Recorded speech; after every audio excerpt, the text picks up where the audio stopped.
कल्याणपुर थाना क्षेत्र में पिछले 4 दिनों से एक महिला अपने पुत्र के साथ ससुराल के गेट पर धरना देकर बैठ गई। महिला का आरोप था कि उसका पति और ससुरालीजन उसको घर के अंदर नहीं घुसने दे रहे हैं। वहीं पति का कहना था कि वह घर पर नहीं है। उन्होंने मायके पक्ष के लोगों पर घर आकर मारपीट करने का गंभीर आरोप लगाया है। महिला का अपने बच्चे के साथ का वीडियो सोशल मीडिया पर वायरल हो रहा, जिसमें वह न्याय की गुहार लगाती नजर आ रही है। मिर्जापुर निवासी आकाश तिवारी ने ट्रांसपोर्ट नगर में स्थित एक ट्रांसपोर्ट कंपनी में काम करते हैं। उन्होंने पुलिस को बताया कि उनकी शादी 2017 में शिवराजपुर के पाठकपुर बर निवासिनी सपना से हुई थी। सपना का आरोप है कि शादी के बाद से ही पति आकाश और ससुरालीजन उसके साथ मारपीट करते थे। क्या नाम है आपका? सर मेरा नाम सपना तिवारी है। क्या मामला चल रहा है आपका? सर मामला ये है कि सर मेरे पति मेरी शादी 2017 में हुई थी सर। तब से मेरे पति एक भी दिन ऐसा नहीं गया जिस दिन मेरे पति ने मुझे परेशान ना किया हो। सर आए दिन मारपीट करते हैं, कई पैसे के लिए कहते हैं माँ बाप से पैसे मांगो तभी ये काम करना है सर। दूसरी बार मेरे पति जुआ भी खेलते हैं सर। जैसे उनके गैर औरतों के साथ नाजायज़ संबंध है सर। और दूसरी बात, मेरे सास ससुर मेरे पति को एक नहीं होने देते हैं। वो चाहते हैं कि मेरा लड़का मेरी बहू को खुश ना रखे सर। हर तरीके से मुझे परेशान करते हैं, रोज़ मारपीट करते हैं सर। आपने पुलिस से कोई एप्लीकेशन या कोई चीज़ बात की पुलिस से? सर मेरी शादी जब हो के आई तो ये ऐसे ही निरंतर चल रहा था सर।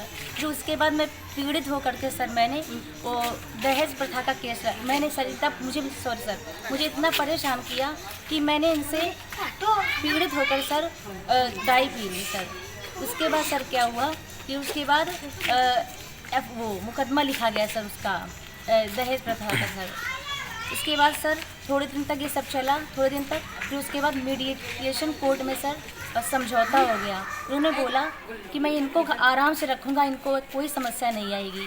सर मैंने अपने मेरा बच्चा 7 साल का है, मैंने उसके लिए सर ये समझौता कर लिया कि चलो उसकी लाइफ बन जाएगी सर। लेकिन फिर भी ऐसा कुछ भी नहीं हुआ सर। शादी यहाँ आने के बाद थोड़े दिन बाद 2-3 दिन सही रहे, उसके बाद फिर वो एक घटना कम करने लगे सर।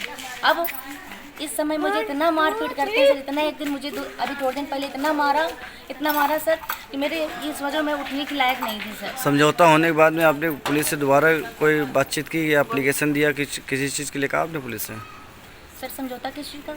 आपने बताया ना कि आपने दहेज प्रथा का मुकदमा डाला था। समझौता हुआ था मीडिएशन अच्छा जी। यहाँ आ गए, उसके बाद कोई बात नहीं, ये सब चलता रहा। लेकिन जब इन्होंने खूब मारपीट की, अभी की बात है, तब अभी संडे वाले दिन सर, अभी इससे संडे वाले दिन मैंने प्रार्थना पत्र जाकर चौकी में दिया, जिसका कोई निष्कर्ष नहीं निकला। वहाँ जाकर पुलिस वालों ने क्या किया, मुझे सारा दिन बैठाए रखा है मुझे सारा दिन। और मुझे मेरे पति के साथ बुलाया कि वहाँ आओ। जब वहाँ आए तो वहाँ पे किसी की कोई प्रतिक्रिया नहीं, बल्कि मेरे पति ने पुलिस वालों को मेरे आंखों के सामने पैसे दिए मामले को दबाने के लिए। उन्होंने कहा कि ये मामला दब जाए।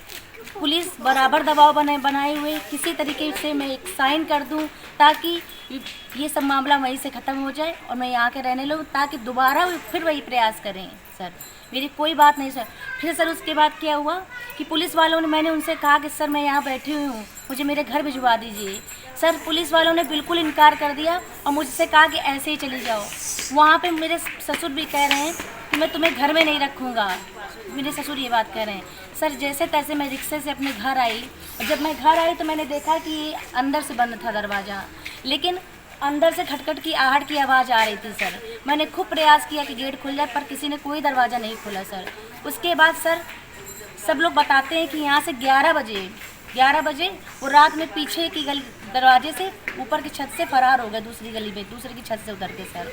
इसके बाद से कोई जवाब नहीं दे रहे हैं, किसी चीज़ का कोई जब वो नहीं कर रहे, बल्कि बराबर पुलिस को पैसा पे पैसा खिला रहे हैं ताकि मेरी आवाज़ बंद हो जाए सर। ये सब है।